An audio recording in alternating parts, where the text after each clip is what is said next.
parents et amis avec Gilles Parent.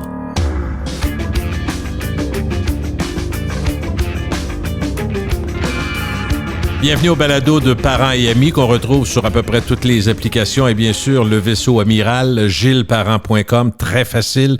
Les gens qui me disent est-ce qu'on peut vous écrire? Ben oui, vous pouvez faire mieux que ça. Vous pouvez même m'envoyer des messages vocaux en haut à droite, contact. Je pense que c'est ça sur gillesparent.com, aucun problème. La liste de tous les podcasts depuis 5 ans est là et exactement. Il y a des choses à y manquer. Ben allez voir ça, vous pouvez faire des recherches. Tout est simple. Mon invité aujourd'hui est une force de la nature, une vraie bonne personne, je dirais. Ça fait longtemps que je le connais. Depuis 25 ans, il œuvre au sein d'un organisme que vous connaissez assurément et qui contribue à rendre plus acceptable la vie des laissés pour compte, les sans-abri et les personnes vulnérables. Je parle ici de l'Aube-Rivière. Bonjour, monsieur le directeur. Éric Boulay, comment ça va, Éric? Ça va très bien. Je suis très content d'être là. Moi aussi, je suis content de te voir. On a parlé souvent à la radio ensemble. Oui. On a fait des avis de levée de fonds. On a expliqué ce que vous faites, mais aujourd'hui, on va faire la totale. On fait vraiment, je veux qu'on fasse le tour pour qu'on comprenne, parce qu'on est dans une société où il y a toutes sortes de dichotomies, c'est-à-dire d'un côté, on a une possibilité d'avoir plus de financement, c'est-à-dire on est capable de dépenser plus grâce au crédit, donc tout le monde vit un peu mieux, mais en même temps, il y a un stress, il y a une anxiété, l'inflation, tu sais, l'après-pandémie, fait qu'il y a beaucoup de problématiques, puis c'est sûr que ça vous touche dans le mille. Alors, c'est un organisme, l'Aube-Rivière, qui trône depuis 40 ans sans qu'on sache vraiment tout ce que ça fait. C'est ça que je veux qu'on prenne le temps. C'est vrai qu'on est surtout connu pour certains secteurs, mais on n'est pas connu pour l'ensemble. Mais on va commencer par toi, parce que parce que tu es au cœur. Je dis pas que c'est toi qui as tout inventé, mais comme ça fait 25 ans à peu près que tu es autour, puis ça fait 15 ans que tu es directeur, tu connais pas mal la patente, là. Oui. OK. Parle-moi de toi. Qu'est-ce qui t'a amené à l'Aube-Rivière? As-tu quelque chose dans ta jeunesse qui te prédestinait ou... Moi, j'ai un drôle de parcours. Là. Ah ouais, donc. D'abord, ma mère était enseignante. Mon père était assistant gérant de banque à la Banque nationale, qui était la banque provinciale à l'époque. La Banque provinciale, j'ai connu ça. Oui, j'ai connu ça à Québec aussi. Là. Alors, mon père comptait des sous. La parole m'est venue du côté de ma mère. Là, okay.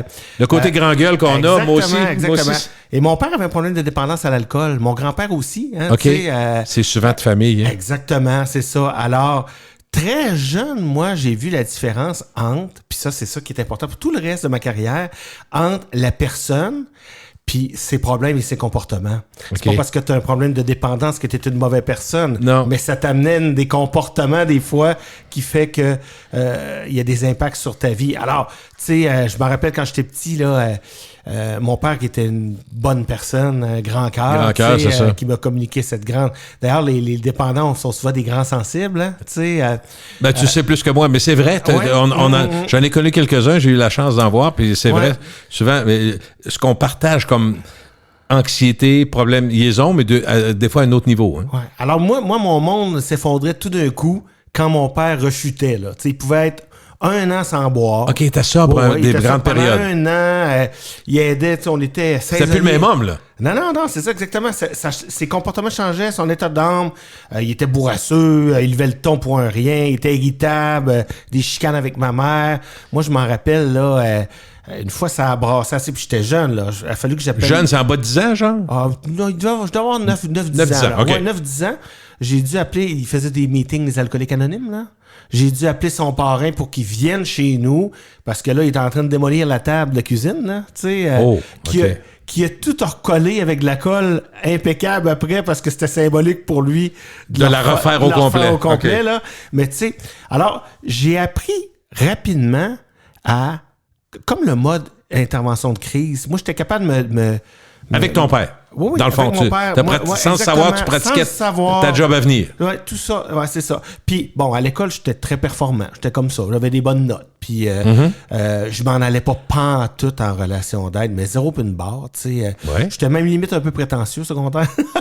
Ça allait bien, donc il n'y a pas de problème. Ça allait bien. Je faisais beaucoup de sport. Tu sais, te rappelles-tu ce que tu voulais faire à cet âge-là? Je voulais aller en informatique, moi.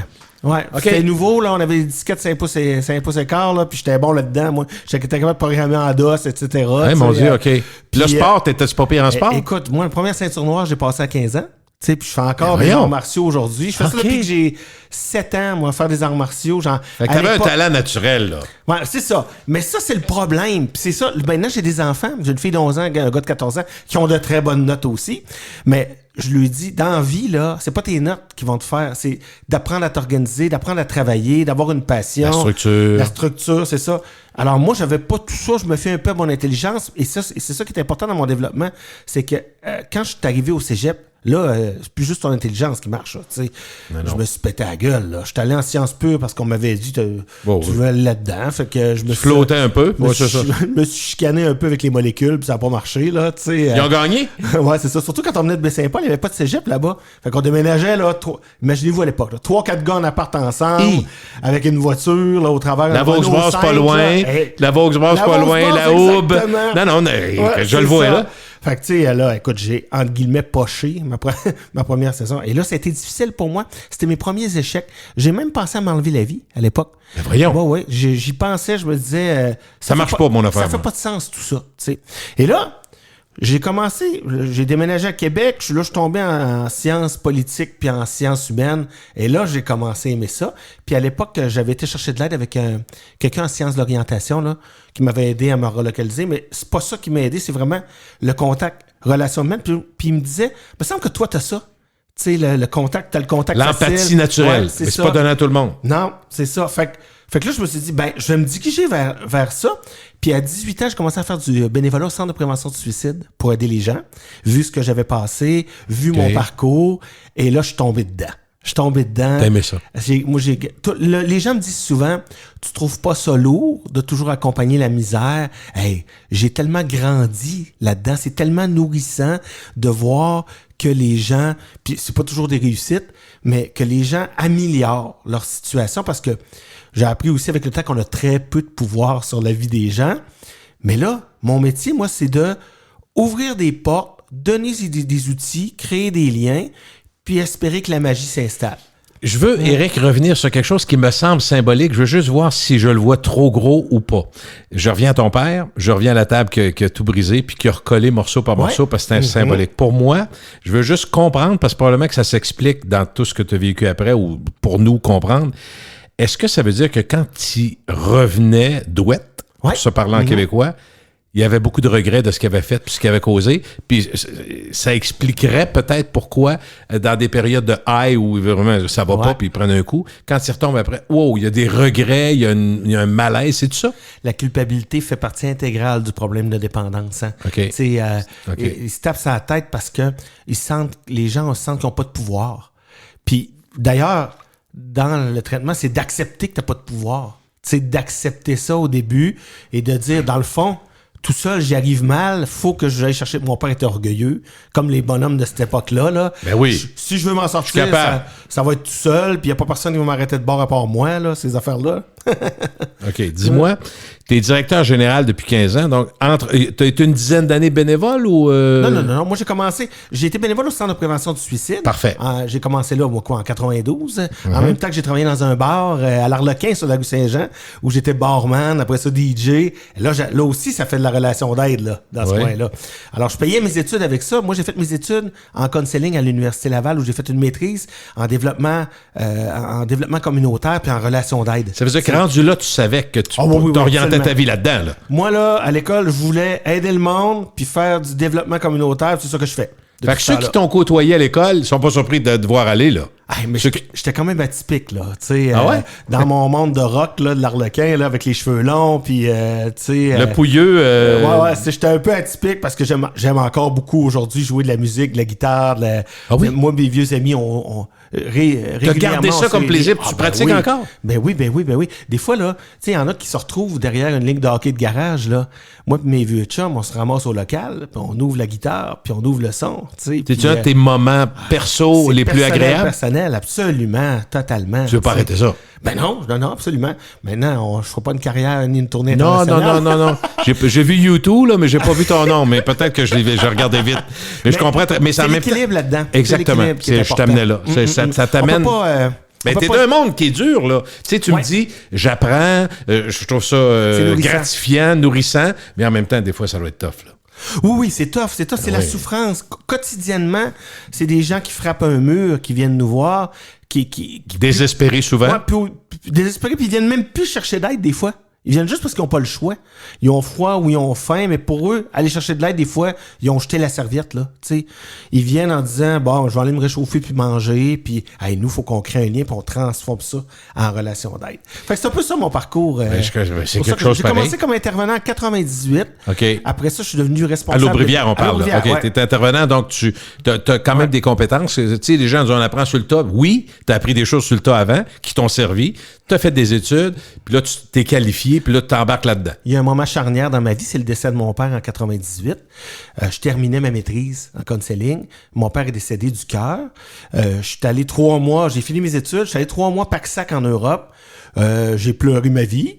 Fait que j'ai tout vidé ce qui restait à vider, là, tu sais. Hein. Okay. Puis je suis revenu, puis là, j'ai commencé à travailler à l'Aubrivière. Il y avait un de mes anciens amis qui avait été au centre de prévention du suicide, qui m'avait dit, à l'époque, c'était les religieuses qui étaient là à l'Aubrivière. Okay. Les religieuses ont besoin de l'expertise un peu, là, tu sais. Viens donc de... Fait qu'on est arrivé là-bas, nous.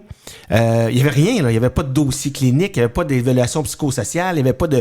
Tu sais, tout ce qui est de Vous la avez bâti professionnelle. de A à Z. De A à Z. Moi, j'étais un des premiers intervenants qu'il y avait à l'Aubrivière. Là, à l'époque, on était quoi? 2, 3 professionnels de relation d'aide. Dans le fond, des gens, entre guillemets, dont c'est le travail. Ils sont payés pour aider. L'ont bâti quelque chose. Oui, c'est ça.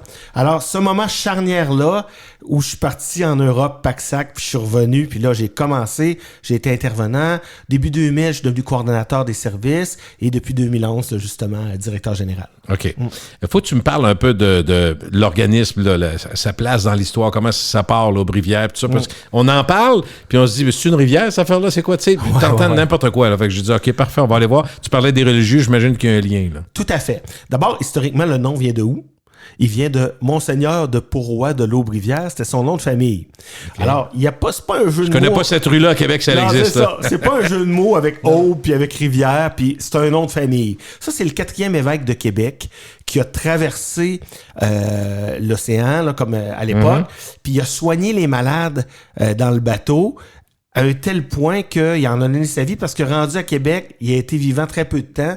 Il est décédé parce qu'il s'est occupé des autres. Genre de scorbut ou d'autres maladies. Exactement. Il y avait un petit peu moins de gens coutus dans ce temps-là. Fait que quand t'es appris, c'est ça. C'est ça. Alors, ça vient de ce nom-là. C'est-à-dire le symbole un peu du don de soi-même pour aider les autres qui sont démunis. Et même pour certaines personnes que personne veut trop aider. Alors, dans le bateau, personne voulait aller dans la cale. Ben non. S'occuper des gens qui avaient qui étaient les maladies, toutes les pestiférées complètement. Ouais, c'est ça. Alors, ça vient de là.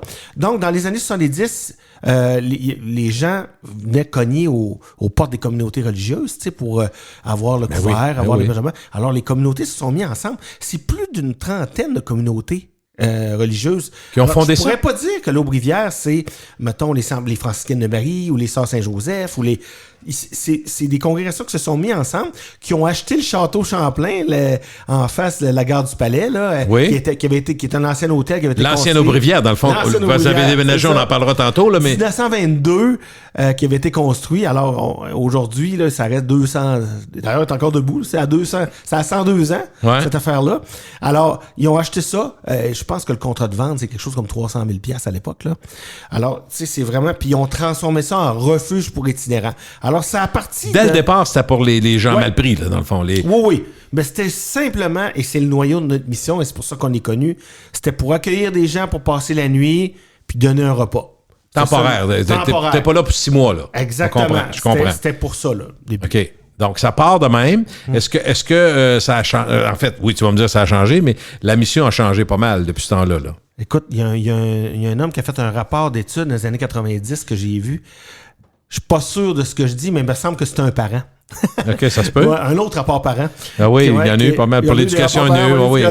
Alors, puis lui qui disait qu'il fallait professionnaliser justement, fait que c'était des recommandations religieuses parce que ils se sont rendus compte que nourrir puis héberger, c'est important pour la survie des gens, mais ne faire que ça, c'est bien insuffisant, hein, tu sais. Puis aujourd'hui, Éric, je serais porté à dire si on actualise un peu, parce qu'on est au moment où on enregistre, on est fin mai 2024, les problématiques des sans-papiers, des SDF, des itinérants, dans un monde où ils ont moins de place. Montréal nous frappe encore plus parce que il y a de l'immigration, on manque de logement. Fait qu'on le voit plus que jamais. C'est visible plus que jamais. Et la cohabitation, on le voit à Montréal aussi, des choses qui nous semblent aberrantes. Mais toi, d'une certaine façon, tes yeux voient ça depuis longtemps, puis des problématiques que tu as dû voir venir. Mais quand on apprend, les parents désemparés de voir qu'il y a des gens qui shootent, puis qui sont comme...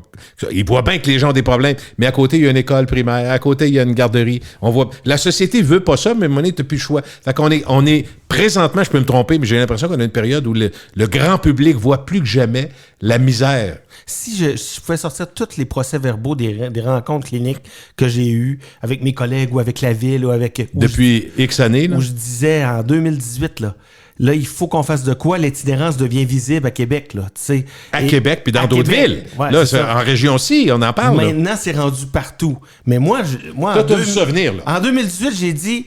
Si on continue comme ça, d'ici 1 an, il va y avoir déjà des gens qui vont dormir de façon visible dans la rue. Parce que faut pas oublier que quand il y a une personne qui dort dans la rue, t'en as 9 autres en situation d'itinérance que tu vois pas, qui sont dans l'itinérance invisible, qui sont plusieurs... C'est quoi l'itinérance invisible? Des exemples, pour que je comprenne. En fait, là, par exemple, une femme qui va endurer une situation qui est défavorable pour elle... soit qu'elle est violentée chez elle, soit qu'elle est violentée, soit qu'elle vit du réseau de la prostitution. OK, pris par la drogue, puis capable de s'en sortir. Bon. Plusieurs personnes qui vont rester dans une petite chambre, qui vont se partager ça. Des gens qui vont dormir, squatter chez quelqu'un sur un divan pendant longtemps.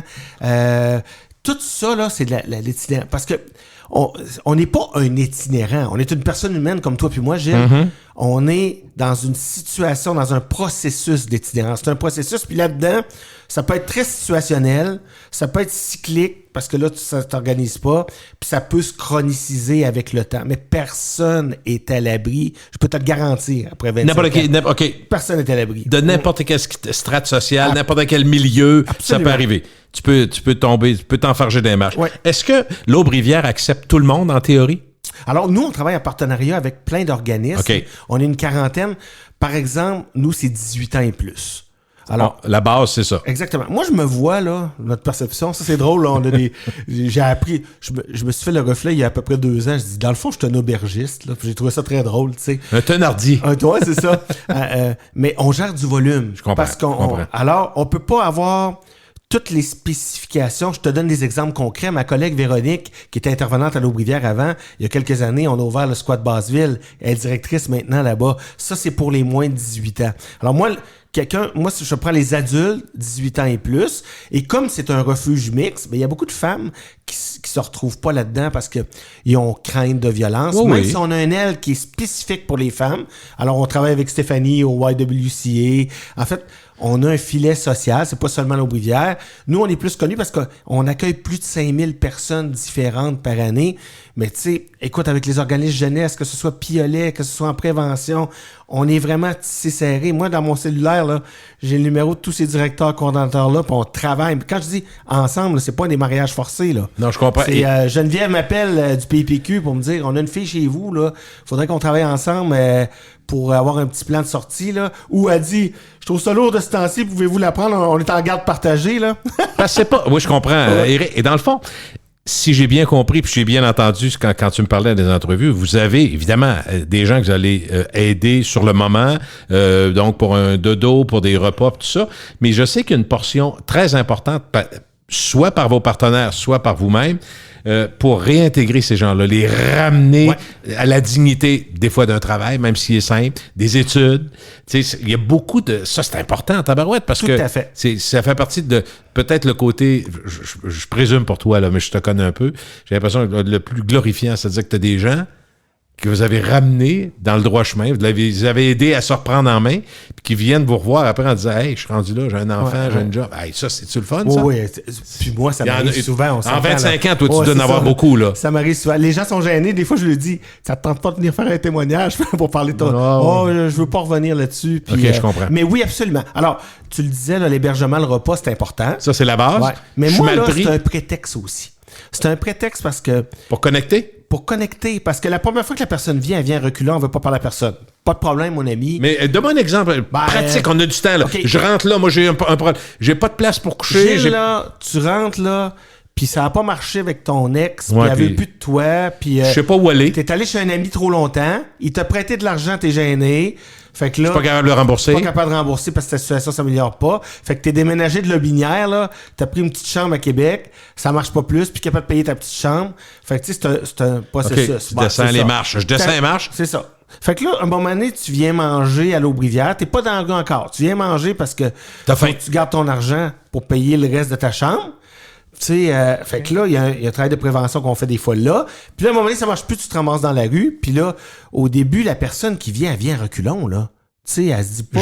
Juste franchir la porte. Mettons que dans les marches, là, je sais où vous êtes maintenant, à l'ancien cinéma Charest, là, je passe là, il y a toujours du monde dehors, les pack-sacs, les sleeping, la police souvent qui est là pour jaser avec les... On y reviendra, c'est le fun. Ouais, non, mais, donc, j'imagine que ta dignité à toi aussi, c'est pas tout le monde, quand surtout tu dis que tu pars d'ailleurs, là, t'as descendu des marches, puis t'as essayé de remonter les marches, puis ça marche pas, juste rentrer, ça doit être épouvantable au départ.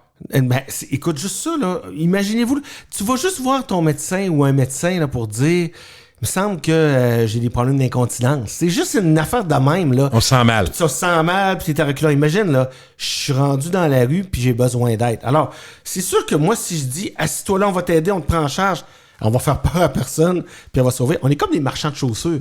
Tu sais, quand tu vas dans un magasin de souliers, là, tu vas pas te faire achaler par le vendeur. Non, c'est ça. Quand c'est le temps d'essayer des pointures, il faut qu'il soit là.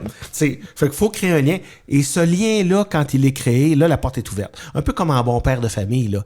Tu sais, mon ado, là, je l'aime, là, chez nous, là. Mais quand il ramasse pas sa chambre, je suis ferme avec lui, là. Tu sais. Fait que quand le lien est créé, ben, on dit, là, aujourd'hui, on va t'impliquer, tu vas passer le balai. Tu vas venir... C'est des mini-objectifs pour les rendre, pas imputables, mais juste participatifs, c'est ça? Tout part de l'estime.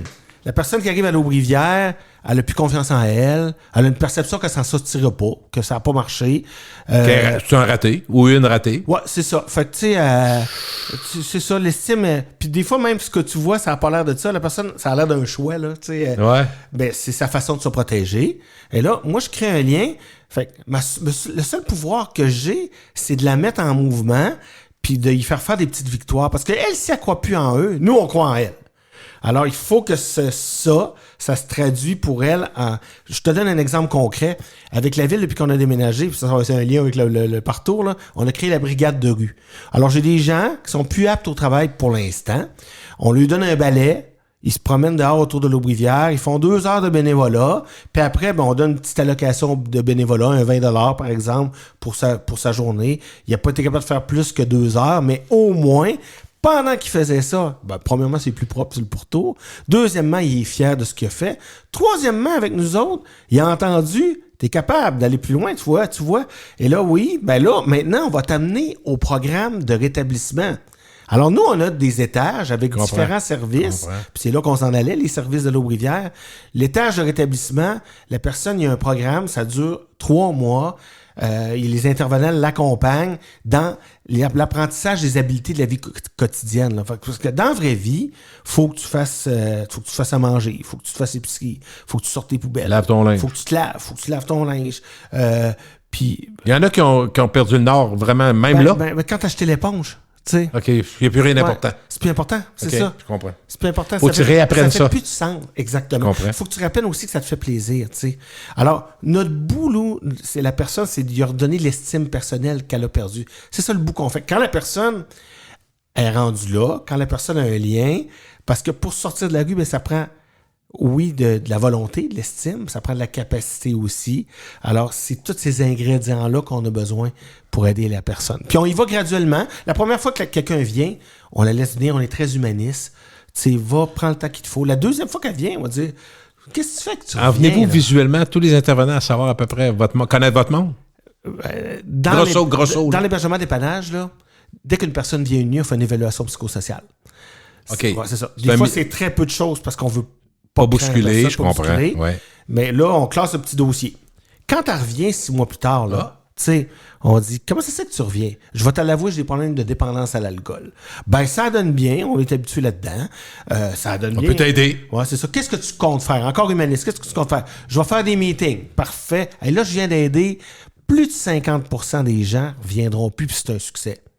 Tu sais, dans le fond, là, une personne sur deux qui rentre à l'Aubrivière, après une seule visite, on la revoit plus, puis ça va bien, là. Est-ce que c'est... Je fais un lien avec les alcooliques anonymes, parce que j'ai déjà fait des entrevues avec toutes sortes de monde dans l'intervention. Est-ce que ça part aussi du côté, la première affaire, il faut que tu admettes que tu as un problème?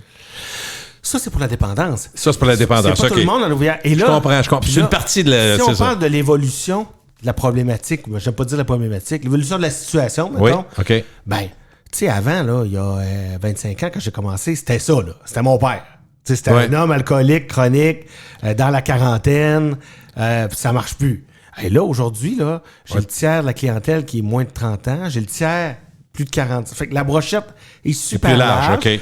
Puis là, j'ai des gens, là, puis là, on le voit, là, le taux d'inoccupation des logements à Québec pour les logements de moins de 1200 $ est de 0,4 présentement. Ça n'a aucun sens. Le 1er juillet, là, on va frapper un mur. Bon, même si je remets les gens debout, même si ça va bien... Ils vont aller où? Ils vont aller où? Fait que même s'ils n'ont pas de problème de dépendance, ni de problème de l'alcool, puis que là, ils sont outillés, ben là, il faut travailler fort avec eux. Oui, parce qu'ils vont aller où? Ça veut peut-être dire des endroits où tu aimerais mieux qu'ils ne soient pas. Oui, exactement. Ben pour les aider, je parle pas un jugement. Là. Non, je comprends. S'ils sont sur le bord de la rue avec du monde qui sont vraiment avec des problèmes. C'est ça. Fait que c'est très, très, très complexe. Tu sais, il n'y a pas de... J'aimerais ça dire... Une personne en situation d'itinérance, c'est ça, là. C'est mon modèle. Il n'y a pas de portrait robot. Il n'y a pas de portrait robot. En fait... Tout le monde est à risque. Les niveaux sont différents. Tu peux te chroniciser, tu peux t'en sortir après une fois, tu peux... Mais dis-moi, dans le grand public, Éric, on entend des fois, puis je pense que tu es la meilleure personne de me répondre là-dessus, on entend des fois les gens, c'est ça qu'ils veulent, c'est leur choix.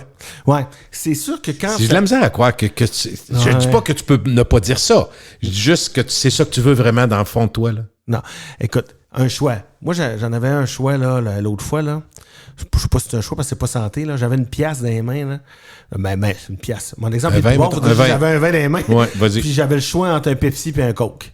Ça, c'est un choix. Quand t'es jeune, là, tu vas voir l'orienteur, entre guillemets, tu lui dis pas, tu sais, moi, je voudrais un jour être itinérant, puis vous allez me donner des outils, puis à force de travailler, je vais réussir. Je vais être un bon itinérant, je vais réussir, c'est mon choix. Je vais travailler fort pour devenir là. Je comprends les personnes qui disent que c'est leur choix, parce que même venir dans un refuge, des fois, c'est pas la solution qu'ils veulent. Ils veulent pas s'enfermer dans un lieu où il y a des intervenants qui sont là. Fait que, dans le fond, c'est une absence de choix pour eux à ce moment-là.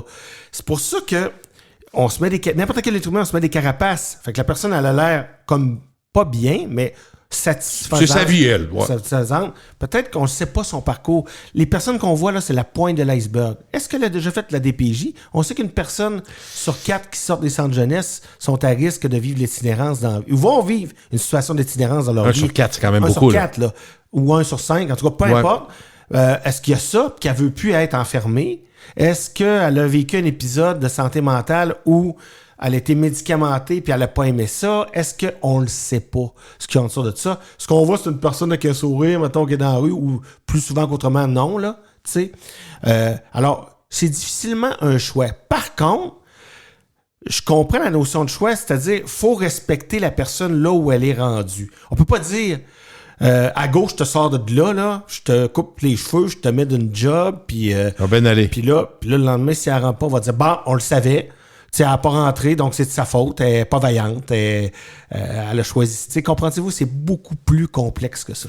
Est-ce qu'en 2024, tu es capable d'aller voir une compagnie? Je vais dire ça au hasard. Là. Je sais que vous êtes partenaire pour des activités Saint-Hubert, qui entre autres, il y a beaucoup de compagnies qui vous aident. Collectif. Oh, j'ai vu ça récemment, les frères Martin, puis des repas pour les... Est-ce que vous êtes capable... En fait, ma question, c'est comme deux volets. Est-ce que vous êtes avantagé pour aider quelqu'un à venir dans le milieu du travail? Ou est-ce que vous, des fois, vous cachez un peu que c'est des itinérants, qui ont eu des passés très difficiles pour faire peur aux employeurs, ou si au contraire, vous êtes fiers de dire, écoutez, on est parti de loin, cette personne-là, tu comprends-tu mon questionnement? Parce que je me dis, le jugement, des fois, tu veux pas avoir de problème. Ah non, pas une affaire à problème, oublie ça. Oui, non, je comprends. Bon. Moi, Comment vous travaillez? Je suis plus de l'ordre de la transparence, moi. Puis je te donne 2 exemples. Mais je suis content d'entendre ça. Exactement. L'Aube de l'emploi, on a un programme L'Aube de l'emploi, OK. où on a des professeurs, partenaires avec le Centre Joliette, qui viennent. Moi, j'ai ma coordonnatrice, Marianne, qui fait un excellent travail. Il y a une formation qui dure 4 mois en entretien ménager. Écoute, ça fait 15 ans qu'on est là. Plus de 95% des gens sont encore à l'emploi. Wow! Ouais, c'est ça. Alors là, on les prépare. Oui, on les forme. Entretien ménager et compagnie. Ben oui. Ça prend pas juste ça. On l'a dit tantôt, dans la vraie vie, un bon moment donné, ton collègue, tu l'aimeras pas. Un bon moment donné, ton boss, tu l'aimeras pas. Alors là, on lui fait vivre des échecs. Sur place, des échecs contrôlés. Ah oui, dans le cours, c'est très bon. Parce que tu sais que ça va arriver. Ça va arriver. Des fois, là, on les met en rôle d'autorité. Aujourd'hui, c'est toi qui dispatches le travail. Tu sais, puis là, ça fait toutes sortes de tensions. Puis, tu sais, c'est des jeux de rôle, là. Oui, je comprends. Alors, il y a la formation académique, mettons l'avant-midi. L'après-midi, là, ils ont le t-shirt, ils sont fiers, ils passent avec les machines, ils travaillent. Alors, dans le fond, quand les personnes sont prêtes, il faut leur donner des outils aussi. Puis ces outils-là, puis je te dirais que les employeurs cognent à notre porte parce que nos gens, ils sont formés sur c'est ça. Les machines, les produits dangereux, les tout. Puis, écoute, je te le dis, là, c'est contingenté. On veut plus d'employeurs. Là. On en a trop. J'exagère, là. Mais comprenez-vous. Mais ça, c'est une belle nouvelle. Il faut parler de ça aussi à travers exactement. tout ça. Là. Et ça, même avant la pénurie de main-d'œuvre. Tu sais, on avait des employeurs qui cognaient à notre porte. Mais ce que je veux dire, c'est les gens, ils savent qu'ils font affaire avec l'eau rivière. La fiducie, une de mes belles inventions en 2002. Raconte-moi ça. Marc, qui s'appelait, est venu me porter 400 $. Il m'a dit, Éric, je viens de faire 80 $ de cocaïne. Là, je le chicane. J'avais un bon lien avec Marc. Je dis, Marc, ça fait 3 mois qu'on travaille ensemble. Ça va bien. Qu'est-ce que t'as fait là? Tu sais, quand je disais, quand t'as un lien en bon père de famille. Là, tu y parles parce que tu l'aimes, dans le fond. Tu le reconnais. Tu lui dis, regarde, t'es important pour moi. Il dit, peux-tu me garder mon argent? Je dis, je peux pas faire ça. Ben, finalement, je te bombe un peu. On prend une feuille 8,5 par 11. On marque par la présente. Marc me donne. Puis j'ai un bénévole qui est avec moi. On signe en dessous. Mais ça dans mes poches. Le lendemain, Marc revient, il dit, ben là, je suis prêt à avoir mon argent, mais ma brosse est passée, entre guillemets, là. Ben, j'ai dit, ça te tente-tu qu'on appelle ton propriétaire ensemble? Il dit, ah ouais, qu'est-ce qu'il va penser? Ben, moi, je pense qu'il va être content d'avoir son argent, là, premièrement. Puis il va savoir qu'on est là, avec toi, même après, tu sais. Alors là, on appelle le propriétaire, vient. Ben, Marc, il est encore dans son logement, ça va encore bien, même après 23 ans, la fiducie. Aujourd'hui, avec la fiducie, on gère 135 personnes, on les aide à gérer leur argent de façon volontaire. 135 personnes en fiducie volontaire dans lesquelles on reçoit leurs revenus, on fait un budget avec eux, on va payer le loyer, puis les personnes, ben, ils prennent goût à être bien. Au bout de quelques mois, ils veulent plus perdre ça. Fait qu'on a parti à l'envers. Wow, on les met en logement, on les accompagne en logement, et ça aussi, c'est pour ça que je dis, moi, je suis transparent avec les propriétaires là-dedans. On travaille 8 organismes ensemble d'un projet merveilleux qui s'appelle le projet Porte-Clés. Le projet Porte-Clés, c'est qu'on a des ententes avec des propriétaires dans le marché locatif privé. Puis, on a des programmes de soutien au logement. Ça veut dire que, mettons, tel propriétaire, mon intervenante Charline chez nous, Gilles qui est là, qui vient de frapper à la porte, il a besoin de logement, on le met en logement, mais on dit au propriétaire, d'abord, il va être en fiducie. Fait qu'on a ses revenus, on va te payer. Ensuite, nous, à chaque semaine, on va aller voir Gilles dans son logement pour savoir comment ça va. Ça passe bien. Parce que si tu mets quelqu'un en logement puis qui est pas prêt, qui a pas d'accompagnement, ben les problèmes ils disparaissent pas par magie. Là, non. Alors, voyez-vous, c'est le même qu'on travaille. T'sais. On crée un lien avec des services d'urgence, puis après ça, on met des programmes en place. Porte-clés, l'Aube de l'emploi, rétablissement. On a maintenant l'hébergement transitoire où on accompagne à long terme. On a des logements à l'Aube-Rivière maintenant. J'ai 18 unités de logement là, au 7e étage. Le principe du logement, c'est-à-dire faut que tu payes selon tes moyens. Comment ça marche? C'est des logements qui sont subventionnés par le volet 3, la SHQ. Là. Okay. Pour monsieur et madame tout le monde, ça veut dire qu'ils payent le quart de leur revenu. Le reste est subventionné. Moi, ça me permet, pendant ces 2 ans-là, pour des gens qui ont fait leur établissement, de chroniciser les réussites, de cristalliser les réussites. Les réussites sont cristallisées, ça veut dire que la personne, ça allait bien. Pas faire comme mon Marc, là, qui revient, de dire, mon Gilles, là, il va bien, il est en logement. Maintenant, il faut qu'il apprenne que dans 2 ans, tu sais, il sort. Il sort, puis ça va coûter un peu plus cher, son logement. Fait qu'il faut être capable, au bout de 2 ans, nous autres, on veut juste plus le revoir. notre Gilles. Idéalement, je comprends. Idéalement. Là, on se rend compte des fois qu'au bout de 2 ans, la personne, ça va être plus difficile. Ben, au début, elle est inscrite à la liste d'attente des logements subventionnés. Alors, peut-être que la personne aura besoin d'aller en coopérative, sa situation de vie s'améliore pareil, puis elle va participer, là. Tu sais, même si quelqu'un travaille pas de 9 à 5 du lundi au vendredi, là, s'il n'y a plus de tentatives de suicide, s'il se ramasse plus dans les services d'urgence très coûteux, comme les hôpitaux, comme les policiers, ben là, c'est gagnant. Même économiquement, c'est gagnant pour la société. C'est sûr. Toi, ça fait 25 ans, je ne veux pas te vieillir, mais en même temps, le temps passe quand même que tu es avec l'Aubrivière, puis on connaît maintenant ton parcours. Est-ce que tu dirais que, de façon assez évidente, au fil du temps, le visage d'itinérance a changé? C'est très évident. Très, très évident. Alors, même raconte-moi qu'est-ce qui a changé de façon majeure. Juste dans les 2 dernières années, là, écoute, en 2023... Après la pandémie, tu dis? Après la pandémie. Okay, en parfait. 2023... 3 personnes sur 4 qui ont frappé à la porte de l'Aubrivière étaient des gens qui n'avaient jamais été dans un refuge, jamais frappé à notre porte. Alors, c'est pas toujours les mêmes. C'est des nouveaux visages souvent. Okay. Contrairement à il y a 25 ans, beaucoup plus d'outils. On a des leviers. On est plus... Excuse-moi, juste pour comprendre. Quand tu dis c'est pas toujours les mêmes, bon, je veux juste comprendre qu'est-ce que ça veut dire. Ça veut-tu dire que, d'abord, si vous les accueillez, c'est parce qu'il y a un peu de place pour les accueillir, puis il y en a que vous avez accueillis qui sont sortis de chez vous, qui sont plus autonomes, entre guillemets. Ouais. Ça veut-tu dire que vos missions, parce que vous en avez plusieurs, vos programmes, parce que vous en avez plusieurs, fonctionnent? Ce qui fait que... Ça fonctionne. Pas pour tout le monde. Ben pas non, toujours, ben non, mais ça va bien, ouais. Mais dans le fond, fonctionne. Il faut que ça marche un peu. Là, ben oui, parce que votre but, c'est... Moi, je ne pas longtemps à faire ça si ça ne marcherait pas. Non, mais c'est ça. Exactement. Donc, les visages, ça a changé. Ça a changé. Tu sais, des personnes qui sont à l'emploi et qui se ramassent à la rue, on a plus qu'avant. Tu sais, avant, tu perdais ton emploi avant d'être dans la rue. Des gens, mettons, qui n'ont pas de problème de dépendance santé mentale, on en a de plus en plus. Ils ont juste des problèmes, ils sont plus capables d'arriver ou sociaux? Oui, ben oui. Écoute, je te donne un exemple. En 98, quand j'ai commencé, là, il y avait 3% de logements vacants à Québec. 3%, là, c'est l'époque où on se promenait en Renault 5 avec nos chums de Baie-Saint-Paul, puis on pouvait se réserver 2 mois de logement gratuit en dealant, OK? Ouais. Là, on est à 0,4% pour ces logements-là. Ça fait en sorte que même si la personne va bien, elle est démunie, il y avait une crise, donc sans avoir de problème de santé mentale grave comme la schizophrénie ou je sais pas quoi, elle est quand même en état de crise, là. Fait qu'il faut qu'elle vienne chez nous. Fait que ça, on n'avait pas ça avant. Dans le fond, là, tout ce qui est les facteurs, c'est plus facile de voir l'itinérance avec les problèmes sociaux. De dire, dans le fond, c'est pas moi.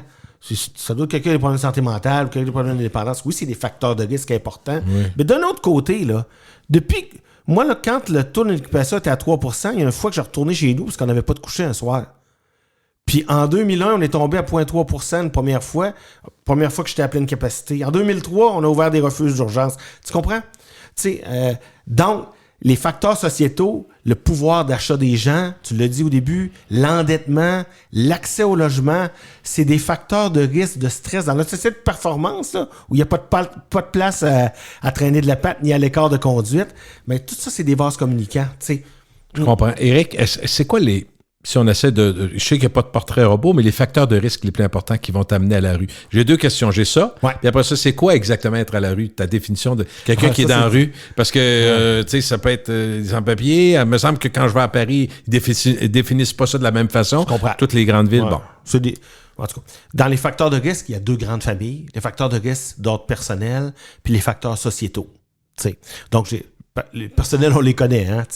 Si, par exemple, tu as un problème de santé mentale, tu es plus à risque d'être exclu. Oui. Tu as moins accès au marché du travail, etc. Si tu as un problème de dépendance, ça peut être plus difficile. Maintenant, on connaît des gens, chefs d'entreprise, qui ont les 2, puis ça va très bien.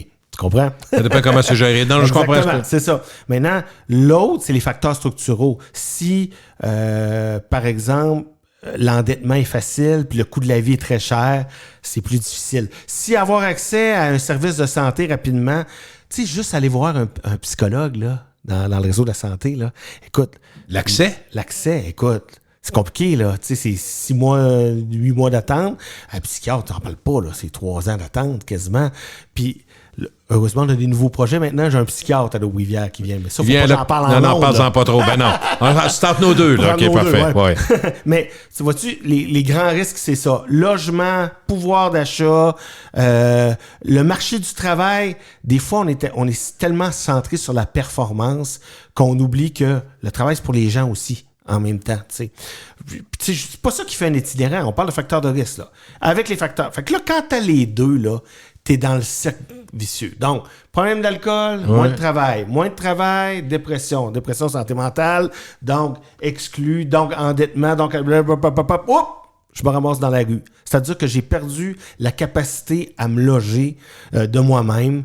J'ai tout épuisé ce qui me restait comme amis, oncle, réseau.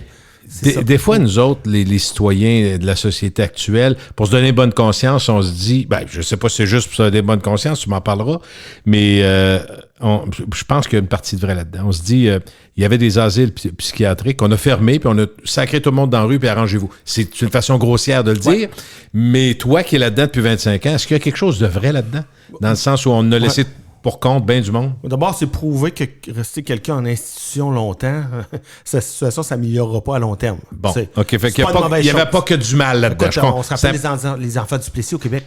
C'est un très mauvais exemple. Tu comprends? Non. Tout ce qui se fait, tout ce qui s'est fait. Et dans d'autres provinces, on a vu que c'était pas mieux non plus. Là. Exactement. Fait que d'abord, réglons ça, là, c'est pas une mauvaise idée. T'sais. Là, aujourd'hui, le problème, c'est le problème d'accès à des soins. C'est-à-dire que même si vous avez un proche, là, mettons ta mère, Gilles, là, elle a un problème, tu veux la faire interner parce que tu t'inquiètes pour elle. Mon Dieu que c'est compliqué. C'est compliqué, ça prend parce que tu sais qu'elle peut être dangereuse pour elle. Tu comprends, je comprends. Puis là, ils apprennent, puis là, ils ont vu que il y a plusieurs cas, c'est pas pire. Ils ressortent, là, tu sais qu'il se passe de quoi après. Fait qu'on échappe des choses. Mais c'est quand même une bonne chose d'avoir pris un mouvement. Oui, maintenant, il faut que ça soit accès, il faut que les services descendent là où les liens de confiance sont, là où les gens sont. Il y a des gens là qui sont laissés à eux-mêmes dans la rue, là, qui en ont des problèmes de santé mentale. Je veux pas qu'on ait préjugé que c'est tout le monde là, qui accepterait volontiers d'être accompagné si on prend la bonne façon. Mais là, écoute, il est là, il veut pas, on y va pas, on dérange pas. Est-ce que vous allez à l'Aubrivière jusqu'à, mettons, voir des gens que vous savez être en difficulté? Est-ce que c'est vous ou il y a des organismes parallèles qui le font? Là? C'est-à-dire que je comprenais que dans la façon de faire, il fallait que quelqu'un se présente chez vous, qu'il aille vous voir, qu'il aille cogner à votre porte. Parce que dans le même temps, vous n'êtes pas des itinérants vous-même, itinérants sociaux, dans le sens où vous allez chercher votre monde à gauche puis à droite. C'est pas de même, là. Non, c'est pas de même, mais par contre, avec nos partenaires, il y en a qui font ça. Il y en a qui vont vous les amener parce qu'ils les voient, qui savent qu'ils ont des problèmes, absolument. C'est ça? OK. Maintenant, on le fait, même si c'est pas notre travail officiel. J'allais dire du recrutement, mais tu sais, c'est... Je peux pas m'empêcher d'aller dans le parc faire un tour. Je peux pas m'empêcher d'aller... Des fois, d'ailleurs, c'était très drôle, là. Des fois, tu sais, qui dit nouveau refuge, nouveau voisin, fait que la perception des fois, c'est de... Coudonc, y a-tu quelqu'un qui fait de quoi avec ces gens-là? Il y a même une femme qui m'a appelé pour me dire « Qu'est-ce que vous faites avec vos gens dans le parc? » Je dis « tiens, c'est mes gens. Je pensais que c'était vos gens, madame. » Ouais. Je pensais que ça vous appartenait, ces gens-là. Je pensais pas que c'était les miens. Je pensais que c'était la société, que c'était tout le monde. Une petite nouvelle, il y a personne qui appartient à personne, là. Tu sais, quand tu gères un hôpital, ça se peut qu'il y ait des ambulances qui passent, là. Tu comprends? Alors, il y a des gens... Moi, je suis allé voir les gens quand même. Je suis pas nonchalant là-dedans. Là, j'ai des plaintes un peu, tu sais, que vous soyez là, que vous voulez pas rentrer en dedans, tu sais. Je suis correct, peut-être la personne pas prête, peut-être... Mais correct, mais si elle est autour de l'édifice, parce qu'elle sait que c'est là. Ben, moi, j'ai mais elle n'est pas rentrée. Non. Elle est autour. J'ai demandé, pourquoi tu rentres pas? Pourquoi tu restes là, d'abord? On se sent quand même en sécurité. S'il y a de quoi... Puis là, nous, on compose avec le temps sur le fait qu'elle va finir par rentrer. Okay. Fait qu'on le C'est un premier pas à s'approcher de l'édifice. Maintenant, je trouve ça dommage que le droit au logement, c'est pour tout le monde. Le droit à un revenu, c'est pour tout le monde. Puis je trouve ça dommage quand même que la personne doive passer par un refuge comme l'Aubrivière pour avoir ces droits-là. Il y a quelque chose qui est contraignant de passer par... C'est comme si il fallait qu'on s'aplatisse à aller... chercher de l'aide pour être capable... Finalement, ça serait d'avoir oui, c'est ça. Dans le fond, c'est gênant parce que tu sais pas comment... C'est gênant, mais c'est aussi... Il y a quelque chose comme... Il faut que tu baisses assez ton estime pour être capable d'aller chercher de l'aide.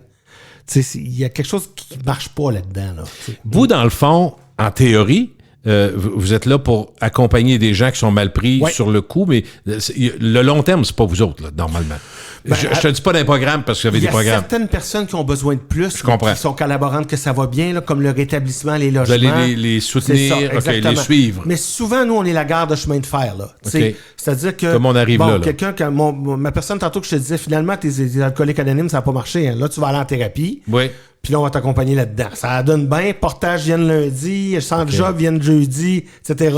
Fait qu'on a des corridors de services. Tout un portefeuille de services, c'est ça, dans le fond. Nous autres, c'est ça. Nous autres, on est des généralistes avec plein de. Mais c'est parfait parce que, comme tu dis, il n'y a pas de portrait robot. Personne n'a exactement le même problème. Fait que, puis dans le fond, vous êtes. J'imagine même, là, on n'a pas parlé encore, mais les forces policières doivent travailler avec vous autres beaucoup. Ah oui, puis ils font un excellent travail. Je suis content que tu m'ouvres la porte. Ben, parle-en un peu parce que il y a une nouvelle, on l'entend, puis moi je pense que c'est vrai, une nouvelle façon de voir de la police. Une chose qu'on voyait même pas à Québec il y a 20 ans, 30 ans, 40 ans, des policiers qui marchent à rue Cartier, qui marchent à rue Saint-Jean, qui marchent à rue Saint-Joseph, à pied, qui se promènent, puis qui à travers le monde. Tu sais, je te dis pas que ça n'a jamais existé, mais c'est plus fréquent qu'avant. Il doit y avoir une raison. Puis je pense que vous êtes au cœur de ça. On a construit une belle relation avec le service de police de la Ville de Québec, avec l'équipe de Multi. C'est des policiers multi, ils sont plus d'une trentaine, qui sont formés santé mentale, tout ça, qui ont une approche qui est différente de... Parce que la personne qui... Plus conciliant, tu dirais que de... en fait, c'est... Il y a des études qui sortent, là. C'est si tu donnes des contraventions à quelqu'un qui a peu d'estime, d'abord, ça va être difficile pour lui de payer cette contravention-là. Puis ensuite, tu baisses encore plus son estime. Fait qu'il va se retrouver quand tu fais ça, t'as 2 personnes dans la rue le lendemain. Parce que tu comprends l'image. Oui, je comprends très bien. Alors, l'idée, c'est de dire, moi, je pense, il faut que les policiers soient là pour tempérer. Je serai jamais... je suis d'accord avec mes voisins puis avec le monde qui disent qu'on peut pas tolérer des comportements. N'importe quoi, ben non. Quand je disais à mon père au début, ces comportements, il n'y avait pas de bon sens. Ces comportements, on peut les juger, mais pas la personne en dessous. Je comprends. Tu comprends? C'est toute la différence. Alors moi, quelqu'un qui casse une vitre pour rentrer se réchauffer à quelque part, on comprend pourquoi il faut qu'elle se réchauffe, mais c'est pas tolérable qu'elle casse la vitre plus. La vitre, le propriétaire, il faut qu'il paye ses vitres, là.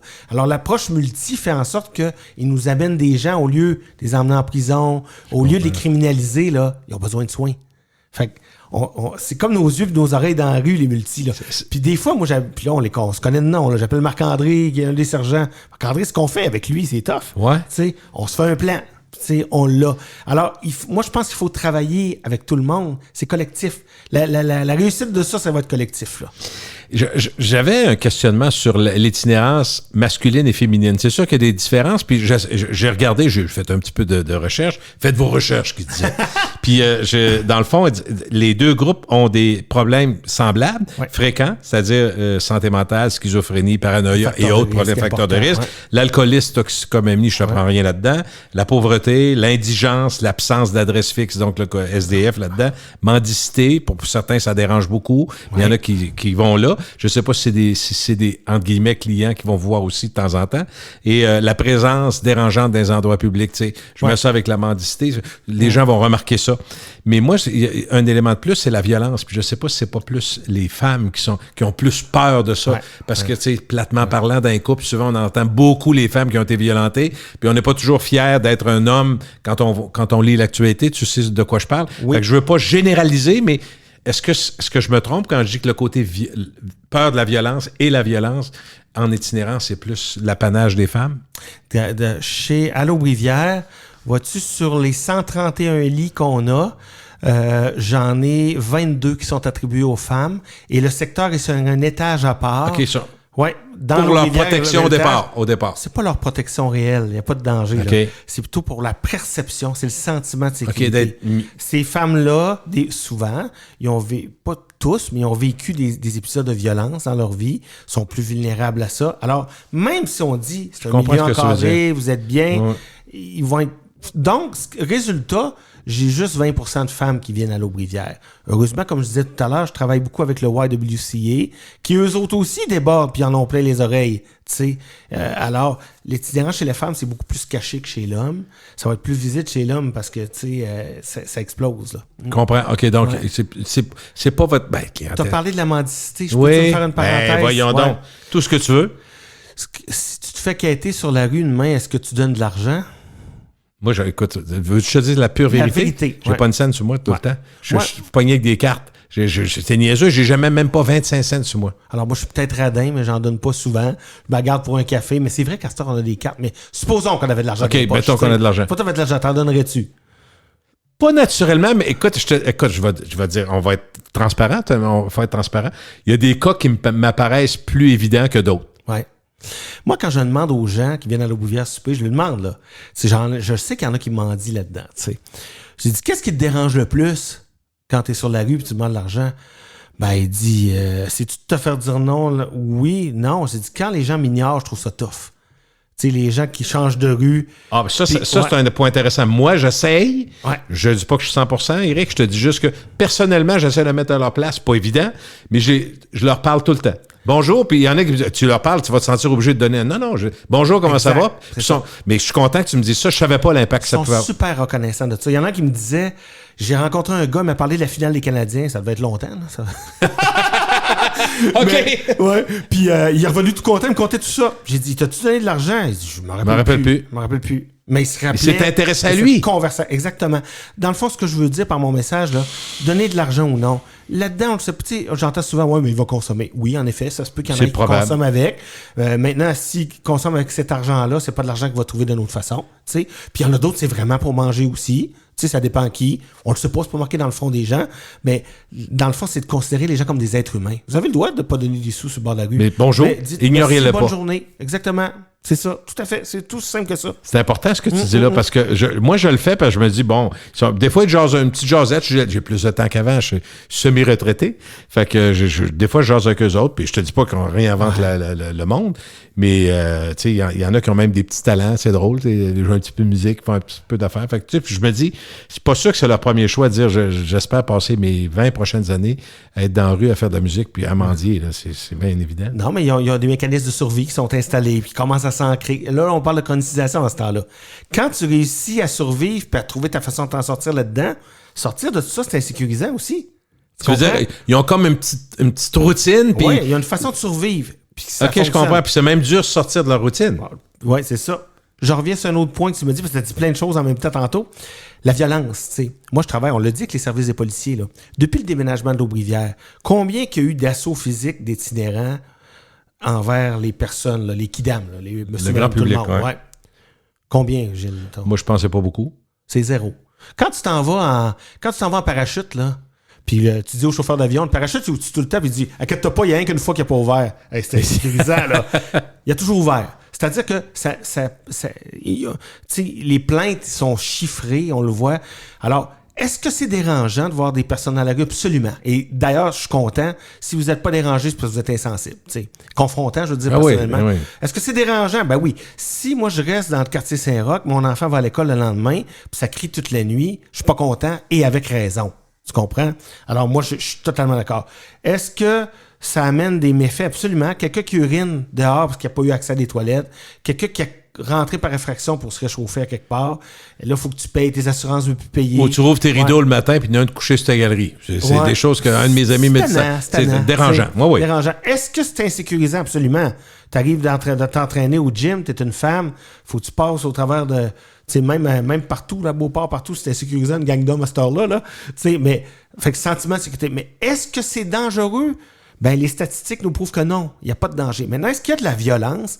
Entre les personnes de la rue, il y en a beaucoup, malheureusement. Tu sais, des fois, c'est emprunter de l'argent, des fois, des dettes. Tu quêtes sur mon endroit. Mais c'était sur un high aussi, ça peut arriver que ça. Fait qu'entre eux, j'en ai vu. Envers les intervenants, il y a des crises des fois. Parce que nous, on essaie d'intervenir. On dit là, tu arrêtes ce comportement-là. Il y a des choses que vous ne tolérez pas, dans le fond, Éric. Mettons, je t'appelle une capacité, puis je dis... Là, je suis plein ce soir. Ben, ça se peut. Ouais, c'est ça. Alors là, il va y avoir des passages à l'acte violence. C'est jamais... c'est pas un 12 pompeux, là, tu comprends? C'est pas... mais ce que je veux dire, ça, il y en a. Mais je veux dire, sur quelqu'un là qui marche dans la rue, dans Saint-Roch, il n'y a pas de danger, là. Tu comprends? C'est ça. Fait que c'est ça la nuance au niveau de la violence qu'il faut absolument faire. Moi, j'ai ma belle-mère, là, tu sais... je ne vais pas écouter le podcast. Ma belle-mère qui reste à Sainte-Foy, elle écoute tous les nouvelles, tu sais. Okay. Elle comprend pas tout ce qu'elle écoute, mais elle écoute toutes les nouvelles, tu sais. Fait que là, elle, quand j'ai dit, la première fois qu'il y a eu des articles de journaux là, sur Saint-Roch, là, elle a dit, en tout cas, moi, je vois plus là certains, c'est dangereux là, d'aller là, tu sais.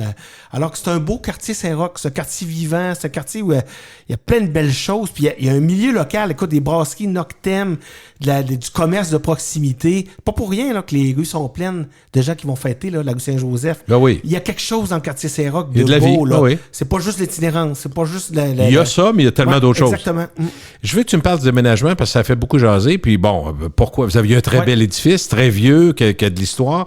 Vous avez déménagé où était l'ancien Charret. Ben, je dis Charret, mais c'est quoi la rue où vous êtes? On est sur la rue du Pont. Donc, c'est ça. Au bout de du frein Montmorency du côté sud. Dans le fond, on est sur le terre-plein de la sortie de l'autoroute. Exactement. Ouais, c'est ça. Où était l'ancien cinéma Charest pour les plus vieux comme moi. Donc, vous êtes installé là, un édifice neuf, dans le fond? Oui. Quand vous êtes arrivé, ça a combien une couple d'années, vous êtes là? Ça a fait 3 ans au mois de mars. OK. Un projet qu'on a travaillé pendant 12, 13 ans. Là. C'était quoi la principale raison? C'était trop petit? C'était quoi? Trop vieux? Non. Trop ça? Écoute, le début, je me rappelle, c'est drôle. Mais pour les gens qui nous écoutent, il faut juste situer c'était où? C'était en face de l'Aviatique, j'allais dire, ou la gare de train? En face de la gare de train, la gare du Palais. L'édifice, là, avec la tête de Château Frontenac, là, tu sais, je pense que c'est d'époque victorienne, là, tu sais. Puis c'est ça. Alors, ça, c'est un hôtel.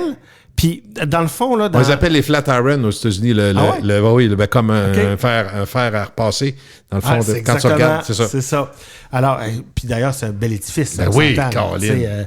Mais bon, on s'est rendu compte, nous autres, qu'on avait des problèmes de plomberie.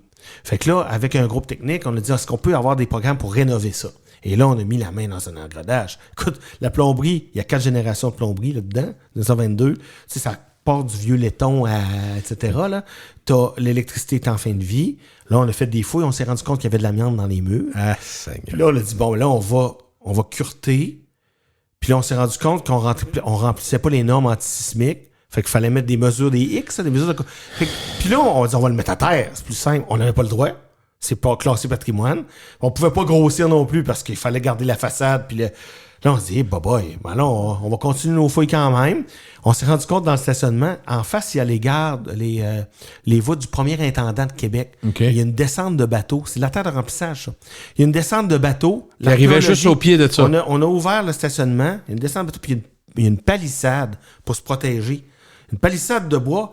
Dans le milieu de tout ça, juste dans les années 40-50, où il y a une station d'essence qui est enfouie et qui coule au travers de ça. Fait que, tu vois-tu, moi, en restant là... C'est-à-dire le bordel, là, un peu, là. À l'époque, en restant là, sans démolir, puis en se relocalisant, c'est compliqué, là. Pendant 2 ans, 3 ans... Le temps des travaux? Ça coûtait plus de 40 millions, c'est certain. Là, on a une nouvelle bâtisse, 22,5 millions, qu'on a réussi à construire dans les temps, dans les budgets aussi. Okay. Il m'en reste encore, d'ailleurs. On est en train de peaufiner les dernières affaires. Tu sais... alors, c'est merveilleux. Et qui était pensé en refuge. Moi, j'étais sur le comité de chantier avec surtout mon collègue Jean-Philippe, qui était là de A à Z. Puis on les a fait travailler. Les gens qui ont super bien travaillé. Là. Ce que vous aviez... Le groupe d'Action Hospitation, les architectes de Lafont Côté, toute cette gang-là, là, ils ont fait un travail remarquable. Puis, tu sais, des fois, ils me disaient, oui, mais on fait pas ça. Là. Je me demandais quelque chose. Puis là, je disais, écoutez, il y a eu les premiers qui ont fait des hôpitaux, les prisons, vous allez être les premiers de faire un refuge neuf. On est allé voir les modèles qui existaient à Calgary, The Eye Center, des modèles qui existaient. Des bonnes idées là aussi. Des bonnes idées. Tous les services à l'Aubrivière commencent par des services à bas seuil, c'est-à-dire avec peu de critères. Là, tu te déposes au début, l'étage 1, tu augmentes centre de jour. Après ça, l'hébergement d'urgence dépannage, l'hébergement ferme d'urgence dépannage, l'hébergement transitoire, le rétablissement. Puis au dernier étage, les logements. Fait que tu sais, il y a une montée verticale vers le rétablissement dans l'édifice. Avant, moi, il fallait pousser des chaises roulantes pour monter la personne au 3e étage au dégrisement. Tu sais, la notion d'estime, là, ben, à part vers un endroit qui est adapté. J'ai plus 2 chambres. Avant, là, j'avais des dortoirs j'ai plus 2 lits. J'avais des dortoirs de 15 lits où les gens, tu sais, il y en a un qui toussait le chicane-poignet. L'intimité, ben non. Il y en a un qui se parlait de ça, le chicane-poignet. Alors là... Toutes des choses qui arrivent en plus. Ben oui. Même à l'hébergement dépannage, même à la halle qui tenait des 15 lits où on prend les gens 24 heures sur 24, peu importe leur état, même dans ce secteur-là, ben là, il y a un seul lit par chambre. Imaginez-vous comment la personne, elle se dépose mieux. On peut créer... Que je parlais du lien tantôt. Comment je peux créer un lien si la personne se sent bien? Tu vas aller t'asseoir au bout du lit, jaser avec un peu. Ah ouais. D'ailleurs, j'ouvre la porte sur un préjugé, j'entends des fois, ils sont pas trop bien de venir à l'Aubrivière avec tout ça. Alors, je dis, une très bonne suggestion, madame, on va enlever les oreillers, les gens vont moins bien dormir, puis demain, ils vont être mieux. C'est-à-dire que plus ils sont bien, plus ils sont accueillis, plus c'est une bonne assiette, plus il y a un lien qui est établi, plus j'ai du pouvoir de pouvoir... Les ramener. Tu comprends? Plus ils sont bien. On l'a fait. Si je dis ça, c'est parce qu'en 25 ans, on a essayé plein de choses, Gilles. Puis ça n'a pas marché. Puis là, maintenant, on sait que ça marche. Est-ce qu'on travaille mieux qu'avant, les enjeux de l'itinérance? Au niveau de la relation d'aide, au niveau des leviers, des outils, on est beaucoup mieux qu'avant. Mieux organisé, tu veux dire? Pas juste vous, mais les... On a plus de savoir-être, de savoir-fait. On a plus il y a eu des recherches en itinérance. Ça va bien. Maintenant, comme société, est-ce qu'on est mieux qu'avant? Absolument pas. Absolument pas. Les nombres de demandes à l'Aubrivière, quand je te disais en 2023, 3 personnes sur 4, c'est des nouveaux visages. qui connaissent l'itinérance qui l'ont pas connu, là. Avant, c'était pas ça, là. C'était plus l'itinérance chronique, là. T'sais. Alors, voyons, je m'en vais avec ça. 2024, t'es rendu où dans oui, l'augmentation. 2017, j'avais 24 000 demandes. Ça a augmenté de 7 à 15 %. En 2023, 45 000 demandes. C'est-à-dire que 24 000 couchés, 45 000 couchés. Il y a une augmentation de 85 % du nombre de demandes couchées par année à l'Aubrivière. Fait que t'imagines-tu? Alors, même si on est meilleur ça va croître, ça va monter encore. Ouais. Puis là, on atteint nos limites parce que, tu sais, ce que je veux dire, c'est que, pour comprendre, c'est le paradoxe avec la santé physique. T'sais, si on met des bonnes urgences en place, puis avec des docteurs accessibles, puis rapides, puis tout ça, ben, si on ne dit pas au monde que si tu fumes la cigarette, ça va te donner le cancer. Tu manges 6 Big Mac par jour, tu vas mourir. Tu comprends? Ben, c'est ça qui arrive. La prévention. On a des bons hôpitaux de santé invisibles, comme l'Aubrivière, tu sais, mais d'ailleurs, tu sais, dans la prévention du tabagisme, le cancer du poumon baisse de 4 % par année depuis ces affaires-là. Fait qu'il y a de quoi à faire. Là, oui. Quand je te disais tantôt, une personne sur 5 ou 4 sort de la DPJ, vont vivre l'itinérance. Il y a quelque chose à faire. Tu sais. Alors, la société... Le pouvoir d'achat des gens, l'endettement, il y a quelque chose qui fonctionne pas. D'ailleurs, je te le dis, là, si je trouve la solution, d'abord, je vais la faire breveter. Je vais t'appeler, puis on va annoncer ça en grande pompe. Puis je vais appeler les autres villes, là, Los Angeles, Paris, puis on va retrouver la solution. C'est un problème mondial. Ça s'améliore pas. L'itinérance, le visage, les besoins augmentent. Et dis-moi, il faut en parler, puis c'est nécessaire. Est-ce que l'argent reste au cœur des préoccupations pour mener à bien vos missions? C'est super intéressant que tu vas là, parce qu'il y a deux choses. D'abord, plus tu vas me donner d'argent, moins ça va coûter cher d'argent à l'État, moins d'impôts, parce que plus on a des sous, plus on a de levier pour aider les gens. Quand tu donnes $1 à l'Aubrivière, là, ça te coûte 3 piastres de moins en impôts. Parce que on est capable de faire beaucoup avec peu dans les organismes communautaires. Maintenant, le peu, il y a des limites, là. Oui, je comprends. Ah oui. Alors, plus de sous, c'est sûr qu'il y a plus de filets sociaux. Est-ce que le gouvernement comprend ça? Puis oui, vous travaillez, c'est jamais parfait, là. Exact, c'est ça. Ça, c'est plus politique, je n'irai pas là. Non, parfait. Mais ce que je veux dire, c'est plus de sous, il y aurait plus d'aide. Il y a des organismes qui ont des bonnes idées, qui n'arrivent pas là, à maintenir le service. Je trouve ça triste, ça. Le répit qui a fermé, qui a fallu qu'il réouvre récemment, ça a un impact. Là. Les gens se pitchent sur l'Aubrivière, ça augmente notre volume. Maintenant, si j'avais tout l'argent du monde, est-ce qu'il y aurait encore des itinérants? Je dirais oui. Ben oui, c'est ça. Parce que c'est pas juste une question d'argent. C'est aussi une question d'estime, de place dans la société envers nous. C'est une question de tout ce que j'ai parlé depuis le début de l'entrevue. Oui, je comprends très bien. L'estime de soi, Puis là, je vais en profiter pour ployer mon organisme. Hein? Ah, vas-y. Si les gens veulent nous aider là-dedans, l'aubrivière.org, chaque don va être directement qu'on reçoit va être directement reçu pour aider les gens, à les nourrir, à les héberger, à les accompagner. Alors, il n'y a pas 30 % d'administration, là, on comprend. Non, c'est le même gars là, depuis longtemps avec c'est le fun parce que dans mon équipe de direction, là, écoute, les gens, Frédéric, ça fait 25 ans, Benoît, ça fait 25 ans, moi aussi, on est des anciens jeunes intervenants qui sont rendus des gestionnaires avec le temps. Là, fait qu'on a il doit avoir une certaine fierté de voir ça aller quand même. Ben, fierté. T'es fier du travail que vous accomplissez, mais je veux dire, les défis sont grands. Là. On est fiers d'où on est rendu, on est fiers de ce qu'on a développé. Puis avant, là, tu sais, j'allais cogner une porte là, pour parler d'itinérance. Ah, c'est de leur faute. Il y a rien qu'à pas boire. On n'est plus là. On n'est plus là, ça va. Ce bout T'as plus d'oreilles maintenant? On a plus d'oreilles, ça va mieux. Il reste beaucoup de travail à faire. Beaucoup de travail à faire. Mais ça va mieux. Oui, on a une fierté, mais j'aurais une plus grande fierté de fermer. Ça voudrait dire qu'on n'a plus besoin de l'Aubrivière. C'est utopique, là, ce que je dis. Je comprends ce que tu veux dire, on comprend très bien. Dis-moi, est-ce que le bénévolat est crucial? Il est absolument crucial. Et à l'Aubrivière, l'année passée, là, je suis fier. Je peux dire qu'il y a plus de 900 personnes qui ont fait 27 000 heures de bénévolat. Si j'avais pas ces bénévoles-là, à chaque jour, j'y arriverais pas, là. Tu sais, imagine, tu mets des salaires. Mais non, ça peut pas arriver. Toi, t'aimes mieux donner des services que de... Oui, puis ça donne cette couleur-là. Tu sais, on a gardé l'héritage des communautés religieuses, là, du vivre ensemble, des bonnes valeurs, tout ça, puis... La différence entre un CLSC et un organisme communautaire, c'est peut-être ça, là, c'est qu'il y a de la place. Puis d'ailleurs, je ne critique pas les CLSC, mais comprends ce que je veux dire. Je veux terminer sur le maire Marchand qui a travaillé dans le domaine, qui a travaillé avec la prévention du suicide. Moi, je l'ai connu une couple d'entrevues avant qu'il soit maire de Québec. Puis quand il est arrivé au pouvoir, il a dit, écoutez, on vise l'itinérance zéro. Puis honnêtement, moi, comme journaliste peut-être de déformation professionnelle qui étudie en sociologie puis en sciences politiques, puis je suis pas plus brillant qu'un autre, mais ça m'intéresse, tu comprends? Oui. Je trouvais qu'il allait fort. Ouais. Puis en même temps, c'est pas de le planter, là. Ça n'a rien à voir. J'ai du respect pour des gens qui donnent beaucoup de temps à la chose politique. Ça m'intéresse moins, là, beaucoup. Puis c'est pas tout le monde qui veut faire ça. Mais l'itinérance zéro, ça me paraît quelque chose de plus ou moins réaliste. Ouais. On peut-tu vraiment éradiquer l'itinérance? Je l'ai dit tout à l'heure, là, je pense qu'en mettant beaucoup plus d'investissements, il y a des solutions qui marchent. Hein, je te parlais de projet porte-clés tantôt, là.